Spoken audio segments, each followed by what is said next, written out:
नमस्कार दोस्तों, त्रिवेणी लर्निंग पर आप सभी का एक बार फिर से स्वागत है। दोस्तों, हम यहाँ पर आज चौथी क्लास लेकर के आए हैं ज्योग्राफी की। हम यहाँ पर पढ़ रहे हैं एनसीईआरटी क्लास 6 की जो ज्योग्राफी है वो पढ़ रहे हैं। और आज ही हमारी चौथी क्लास है। चौथा चैप्टर हमारा मानचित्र के बारे में है। ठीक, तो मानचित्र के बारे में आज हम पढ़ेंगे। ठीक, तो देखिए, सबसे पहली बात तो यही है कि मानचित्र क्या है भैया। कि मानचित्र पृथ्वी की सतह या इसके एक भाग का पैमाने के माध्यम से चपटी सतह पर खींचा गया चित्र है। ठीक, जैसे आप जानते हैं कि इसके पहले हमने क्या ग्लोब के बारे में पढ़ा था। तो ग्लोब क्या था भैया कि पृथ्वी की ही एक अनुकृति होती थी ग्लोब, जिसमें महाद्वीप महासागर के बारे में तो ऐसे दिखा दिया गया था। तो मतलब जो ग्लोब होता है ना, वो कम जानकारी देता है। ठीक, इसमें बड़े बड़े जो क्या कहते हैं वाटर बॉडी और कॉन्टिनेंट है उसके बारे में तो स्पष्ट जानकारी मिल जाती है। लेकिन और जैसे और गहराई में और चीज़ों को जानना है, जैसे अब क्या है कि ग्लोब पर भारत का तो मैप बना हुआ है, भारत का नक्शा बना हुआ है। लेकिन भारत के बारे में और चीज़ जानना है कि भारत में पर्वत कहाँ है, पठार कहाँ है, नदियाँ, झील, वहाँ का एग्रीकल्चर क्या है। ठीक, वहाँ पर कौन सा खनिज होता है, क्या उत्पादन होता है, ये सब चीज़ें तो वहाँ पर ग्लोब पर नहीं दिखती हैं ना। तो हमें और ज़्यादा डिटेल जानने के लिए किसी एक क्षेत्र का या सतह का और अच्छा से ज्ञान प्राप्त करने के लिए हमें किसकी ज़रूरत पड़ेगी? मानचित्र की ज़रूरत पड़ेगी, याद रखिए। ठीक, तो मानचित्र भैया क्या है कि मानचित्र पृथ्वी की सतह या इसके एक भाग का पैमाने के माध्यम से चपटी सतह पर खींचा गया चित्र है। याद रखिएगा, अभी पृथ्वी क्या है, गोल है। अब मानचित्र किस पर खींचा जाएगा? पृथ्वी का जो ये ऊपर ये सतह है ना, इसको ऐसे चपटा करके ये चीज़ें यहाँ पर दर्शाई जाएंगी मैप में। ठीक, तो अब समझ रहे हैं कि होंगे आपकी ग्लोब क्या है। ग्लोब और मानचित्र में ये अंतर है क्या? मानचित्र जो होता है भैया वो पृथ्वी की सतह का चपटी सतह पर खींचा गया चित्र है। ठीक, चलिए देखिए, जब बहुत से मानचित्रों को एक साथ रख दिया जाता है तब वो क्या कहलाते हैं भैया? एटलस हो जाता है। ठीक, मैप मानचित्र क्या होता है? मैप क्या है? मैप में एक चीज़ बना होगा, जैसे अब क्या है कि भारत का मैप बना होगा। ठीक, ऐसे भारत का मैप है तो इसमें केवल एक चीज़ के बारे में दिखाया गया है ना, इसमें केवल एक चीज़ के बारे में दिखाया गया है। लेकिन अब भारत का एग्रीकल्चर, भारत की नदियाँ, झील है ना, भारत के खनिज, इन सबको अलग अलग अगर देखना है ना तो हम क्या कर सकेंगे? मानचित्रों का एक संग्रह हो जाएगा, समूह हो जाएगा। उस मानचित्रों के संग्रह समूह क्या कहते हैं भैया? एटलस। ठीक, एटलस विभिन्न प्रकारों तथा अलग अलग पैमाने से खींची गई माप पर आधारित होता है। ठीक, याद रखिएगा। मानचित्र क्या होता है भैया? मानचित्र पृथ्वी की क्या चपटी सतह पर खींचा गया चित्र है। और मानचित्रों को एक साथ अगर रख दिया जाता है तब वो बन जाता है एटलस बन जाता है। ठीक, चलिए आगे देखिए कि देखिए मानचित्र जो होते हैं ना वो कई प्रकार के होते हैं, लेकिन कुछ का वर्णन यहाँ पर नीचे दिया जा रहा है। जैसे अब देखिए भौतिक मानचित्र। भौतिक मानचित्र यानी फिजिकल मैप। फिजिकल मैप में भैया किस चीज़ की आकृति है? पृथ्वी की प्राकृतिक, याद रखिएगा, प्राकृतिक आकृति है इसमें। नेचुरल तरीके से जो है नेचुरल मानचित्र होगा। इसमें क्या है, जैसे पर्वत, पठार, मैदान, नदियाँ, महासागरों, इन सब को दर्शाने वाला जो मानचित्र होता है उसको क्या कहते हैं? नेचुरल। ठीक, या भौतिक मानचित्र, भौतिक या उच्चावच मानचित्र इसी को कहते हैं। ठीक, दूसरा क्या होता है भैया? राजनीतिक मानचित्र यानी पॉलिटिकल मैप। तो पॉलिटिकल मैप में आप क्या देखेंगे? पॉलिटिकल मैप में देखेंगे भैया राज्यों को, नगरों को, कोई शहर है, गांव है, और विश्व के विभिन्न देश, राज्य, उनकी सीमा क्या है, इन सबको जो दर्शाने वाला मानचित्र होता है उसको क्या कहते हैं भैया? राजनीतिक मानचित्र कहते हैं। ठीक है, तीसरा होता है देखिए थीमेटिक मानचित्र। थीमेटिक मानचित्र में क्या होता है कि इसमें देखिए सड़कों को दिखाया जाता है, वर्षा से रिलेटेड मानचित्र दिखाया जाता है। जैसे भारत में देखा जाता है कि कहाँ पर सबसे ज़्यादा वर्षा हो रही है, कहाँ पर कम वर्षा हो रही है, ये मैप में दिखाने के लिए इसको बोलते हैं थीमेटिक मानचित्र। ठीक, इसी में वनों को दिखाएंगे, उद्योगों को इसी में दिखाएंगे। इस टाइप के जो दर्शाने वाले मानचित्र हैं वो क्या कहते हैं भैया, थीमेटिक मानचित्र इसको कहते हैं। ठीक, अब देखिए मानचित्र के 3 घटक हैं भैया, दूरी, दिशा और प्रतीक। तो मानचित्र पर दूरी कैसे डिसाइड होती है ये देख लीजिए। ठीक, देखिए मानचित्र छोटे पैमाने पर खींचे जाते हैं। ठीक, मानचित्र क्या होते हैं, छोटे, भाई कागज़ है, अब कागज़ पर कोई मानचित्र बना हुआ है तो इतने बड़े में तो नहीं दिखाएंगे ना, छोटे रूप में ही तो मानचित्र दिखाएंगे। तो मानचित्र क्या होता है, छोटा पैमाना। अब इतना, जैसे मान लीजिए कि आपका घर हो गया, आपका घर और स्कूल के बीच में अगर 10 किलोमीटर का है तो अब इतना बड़ा तो कोई मैप तो बनाएंगे नहीं 10 किलोमीटर का। तो आप क्या करेंगे, इसी 10 किलोमीटर को छोटा माप में दर्शाएंगे। ठीक, मतलब इसको ऐसे बांटेंगे कि ये और छोटे में एग्जैक्ट स्थिति आ जाए। तो मानचित्र क्या कहते हैं भैया, छोटे पैमाने पर इसीलिए खींचते हैं। अब 10 किलोमीटर के बराबर तो नहीं खींचेंगे, तो इसको हम क्या कर देंगे भैया कि 10 किलोमीटर बराबर क्या कर देंगे, चित्र पे हम क्या करेंगे, इसे सेंटीमीटर में ऐसे करने की, तो 2 सेंटीमीटर ऐसे लिख दिए, 2 सेंटीमीटर लिख दिए, यानी 1 किलोमीटर बराबर 2 सेंटीमीटर। ठीक, ऐसे लिख दिए। तो अब क्या होगा कि हम इसको बहुत कम में दर्शा सकते हैं। ठीक, तो आगे देख लीजिए, लेकिन इसे इतनी सावधानी से छोटा किया जाता है ताकि स्थानों के बीच की दूरी वास्तविक रहे। ठीक, यही बात कहा जा रहा है ना कि जैसे अब मैप में जो आप मानक ले रहे हैं, मैप का मानक और क्या कहते हैं वास्तविक मानक, ऐसा हम रखेंगे ताकि ये बराबर आ जाए, रियल आए। ऐसा नहीं कि पता चला यहाँ हम कुछ और लिख दिया और लिख दिए और क्या कहते हैं मैप में कुछ और ही आ रहा है, तो आदमी ठीक से कैसे समझ पाएगा, एग्जैक्ट दूरी नहीं समझ पाएगी। तो इसलिए आपको क्या करना होगा भाई, इसलिए आपको जो एग्जैक्ट आप पेपर पर माप रखे हैं वो माप और रियल माप दोनों की वास्तविक आना चाहिए। ठीक, देखिए कैसे आएगा वास्तविक, आगे देख लेते हैं।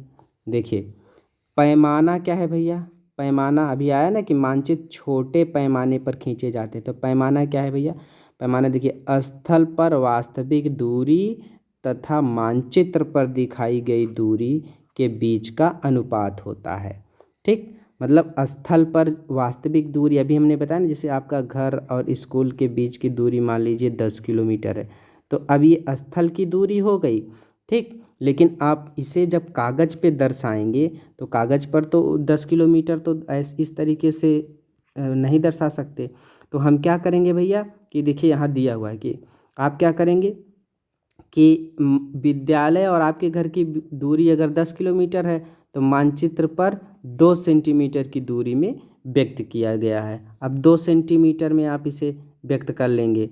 इसका क्या मतलब हुआ, इसका मतलब हुआ कि मानचित्र का 1 सेंटीमीटर क्या होता है, स्थल के 5 किलोमीटर को दर्शाएगा। ठीक, यानी अब ऐसी सिचुएशन आ गई तो एक क्या कहते हैं सेंटीमीटर बराबर क्या होता है, अब 1 सेंटीमीटर बराबर हो जाएगा रियल में 5 किलोमीटर। ठीक, तो 10 किलोमीटर अगर आप है तो कागज़ पे क्या दिखाएंगे, कागज़ में दिखाएंगे घर से यानी होम से स्कूल की दूरी दिखाएंगे भैया कितना, 2 सेंटीमीटर। कागज़ पे 2 सेंटीमीटर लिखा है, मतलब रियल में कितना होगा कि 10 किलोमीटर, यानी 1 सेंटीमीटर बराबर 5 किलोमीटर है ना। तो अब क्या देखिए ये लिखा है 1 सेंटीमीटर बराबर 5 किलोमीटर है, तो आप क्या समझेंगे कि कागज़ पर जो आपने दिखाया है सेंटीमीटर में दिखाया है 1 सेंटीमीटर, उस 1 सेंटीमीटर को हम मान रहे हैं कि रियल में उस 1 सेंटीमीटर का मतलब हुआ 5 किलोमीटर। तो अगर हम ये वहाँ पर लिख दिया 2 सेंटीमीटर, इसका मतलब क्या है कि घर से होम की दूरी 10 किलोमीटर है। ये होता है क्या कहते हैं पैमाना। ठीक, तो पैमाना में समझ आई बात क्या हो गई, पैमाना क्या हो गया भैया, स्थल पर वास्तविक दूरी तथा मानचित्र पर दिखाई गई दूरी के बीच जो अनुपात होगा उसी को हम क्या कहेंगे भैया, पैमाना कहेंगे। ठीक, अब देखिए जब बड़े क्षेत्रफल वाले भागों जैसे महाद्वीप या किसी देश को कागज पर दिखाया जाता है तब हम लोग छोटे पैमाने का उपयोग करते हैं। ठीक, जैसे बड़ी चीज़ दिखाई जा रही, एक बड़ा क्षेत्रफल दिखाया जा रहा है, महासागर दिखाया जा रहा है, महाद्वीप या किसी देश को जब एक कागज़ पे दिखा रहे हैं तब हम क्या क्या करेंगे भैया, छोटे पैमाने का इस्तेमाल करें, छोटे पैमाना। ठीक, छोटे पैमाने वाला मानचित्र क्या होता है, देखिए अब 5 सेंटीमीटर स्थल के 500 किलोमीटर को दर्शाता है।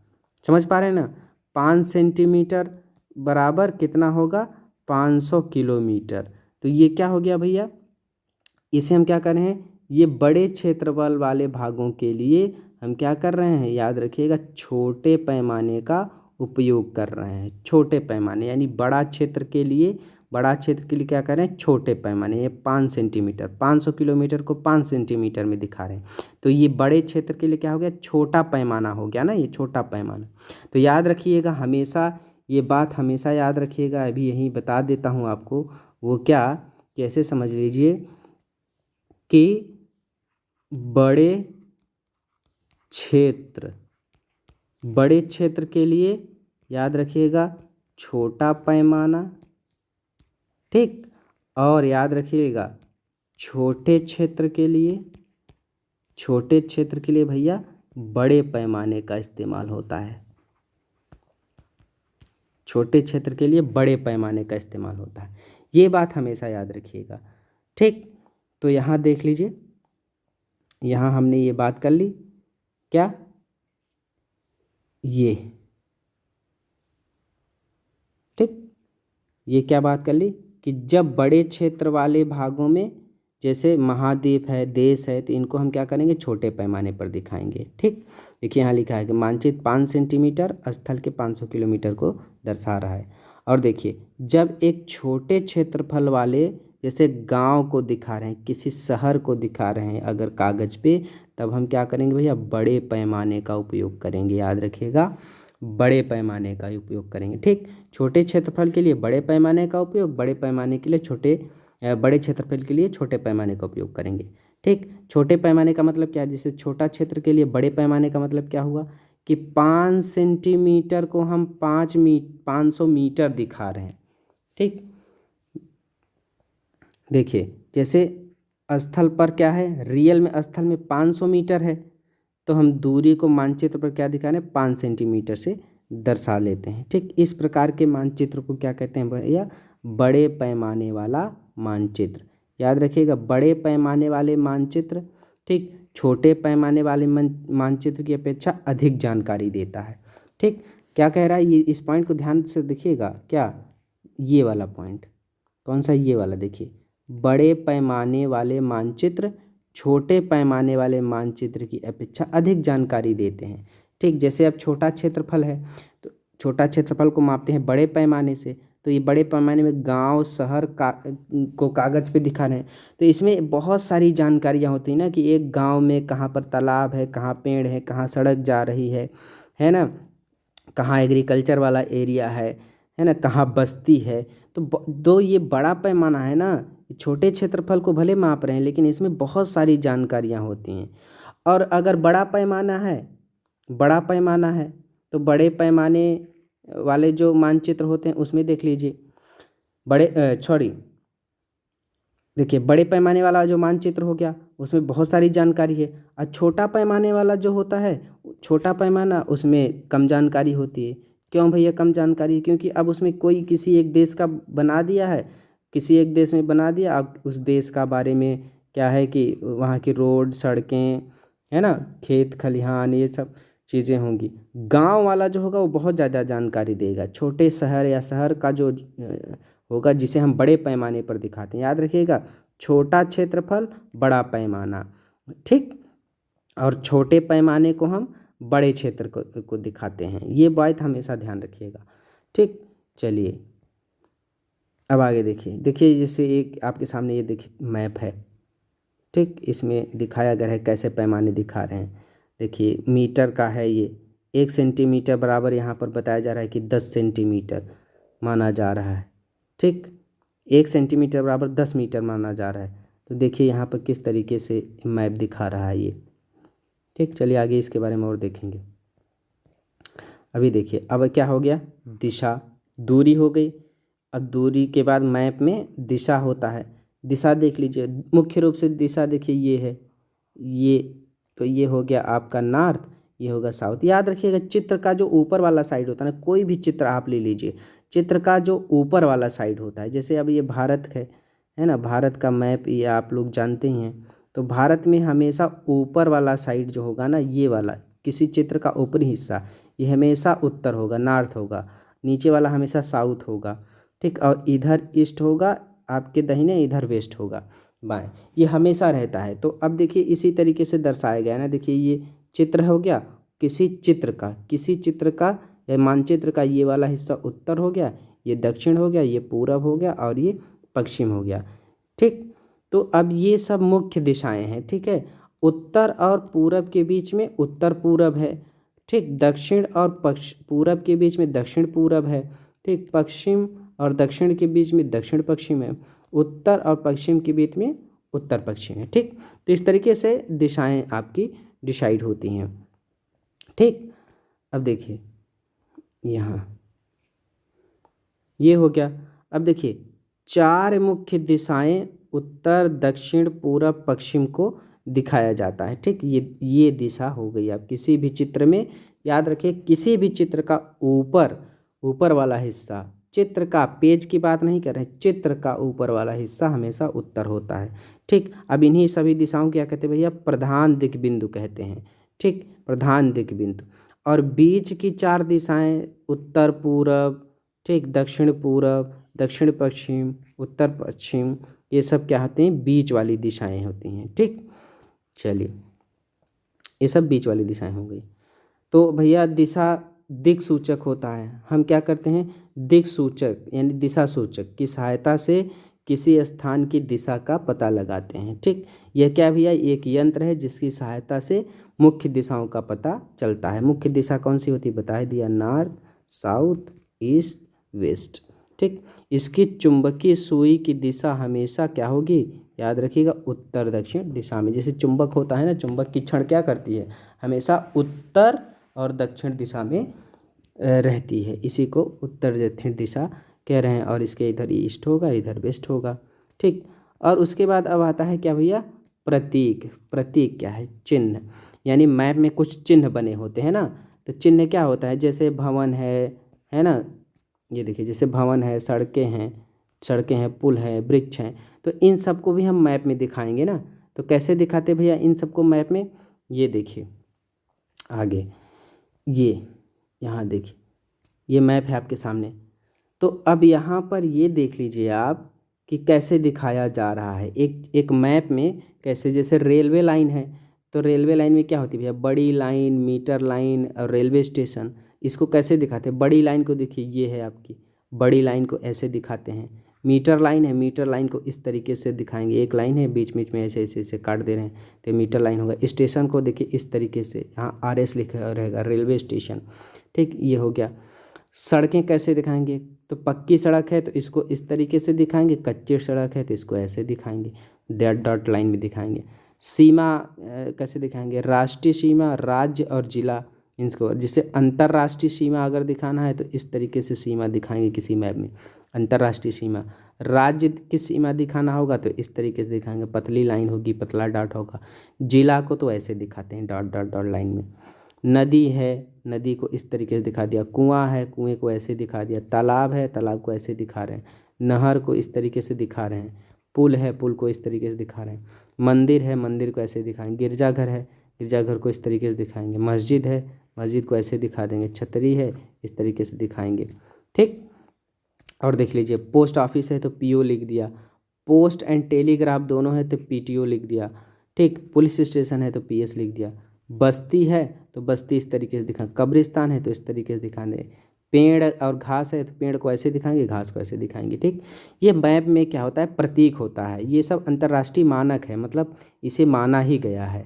ठीक, इन सबको क्या कहते हैं भैया, जो ये मैप में बने होते हैं इनको कहते हैं रूढ़ मानचित्र है ये। ठीक, रूढ़ प्रतीक। देखिए रूढ़ प्रतीक, रूढ़ प्रतीक क्या है? वही सब जो चिन्ह बने हुए इसी को क्या कहते हैं? रूढ़ प्रतीक।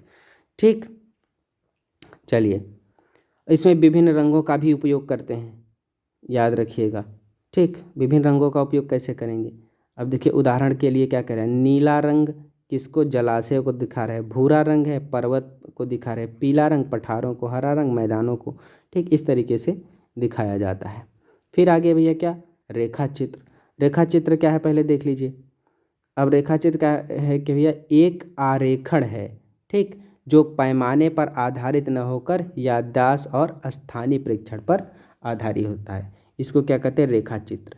ठीक है, कभी कभी ऐसा होता है कि मान लीजिए कि आपको कहीं जाना है तो किसी ने क्या किया, आपको एक ऐसे मानचित्र बना के दे दिया कि भैया ऐसे ऐसे चले जाओ, दाहिने घूम जाना, बाएं घूम जाना, ये सब बता दिए। रास्ते की जानकारी अगर आपको नहीं है तो क्या होगा कि एक कच्चा आरेख आपको ऐसे बता दिया जाए कि यहाँ जाएंगे ये मिलेगा, फिर यहाँ से ऐसे दाहिने घूम जाना। ऐसे कोई अगर आपको चित्र बना कर दे दिया उसे बोलते हैं कच्चा चित्र, है ना, कच्चा पैमाना।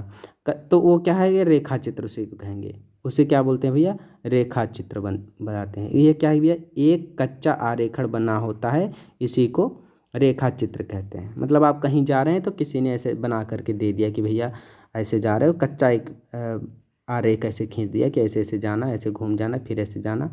ठीक, वो हो गया है आपका रेखा चित्र। ठीक, वो पैमाने पर आधारित नहीं होता, केवल जैसे अगर आपको याद है कि भैया वहाँ जाओगे, आपको टंकी दिखेगी, पानी वाली टंकी दिख रही, पानी वाली टंकी के दाहिने घूम जाना, फिर पेड़ दिखेगा उसके बाएं घूम जाना।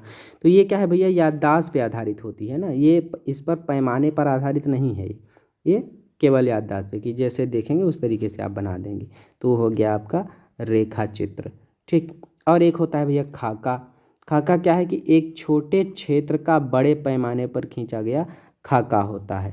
ठीक, इसमें क्या होता है भैया? जैसे किसी कमरे की लंबाई चौड़ाई, ठीक, इस तरीके के जो मानचित्र होते हैं, खाका होता है, वो इस सब पे दिखाया जाता है। मतलब एक छोटे क्षेत्र का क्या करते हैं, एक छोटे क्षेत्र को अगर बड़े पैमाने पर खींचा गया क्या? रेखा चित्र। रेखा चित्र मतलब समझ रहे हैं ना, अभी बताया हमने, रेखा चित्र में पैमाना कोई नहीं होता, पैमाना कोई निश्चित नहीं है। ठीक, उसमें क्या होता है भैया? याददाश्त पर चीज़ें आधारित होती हैं। तो छोटे क्षेत्र का अगर किसी बड़े पैमाने पर रेखा चित्र खींचा जा रहा है तो वो क्या होता है भैया? खाका होता है। ठीक, तो आज की बहुत छोटी क्लास थी हमारी, ये क्लास आपकी यहीं ख़त्म हुई। ठीक, हम नेक्स्ट चैप्टर कल लेकर के आएंगे। ठीक, एकदम ध्यान से इसे पढ़ा करिए, छोटी चीज़ थी, आराम से समझ में आ गया होगा आपको। ठीक, तो अगली क्लास हम बहुत जल्दी लेकर के आएंगे। आप लोग इसे ज़रूर लाइक शेयर ज़रूर किया करिए, और क्या कहते हैं, मैक्सिमम लोगों के पास ये भेजिए, सब्सक्राइब करिए। ठीक, कोई अगर दिक्कत है, कोई भी बात हो तो आप हमसे कमेंट करके पूछ सकते हैं कि अगर कुछ चीज़ नहीं समझ में आया तो हम कोशिश करेंगे आपको अपने आप को और बेहतर बनाने की, आपको और अच्छे से समझाने की। ठीक, तब तक के लिए नमस्कार।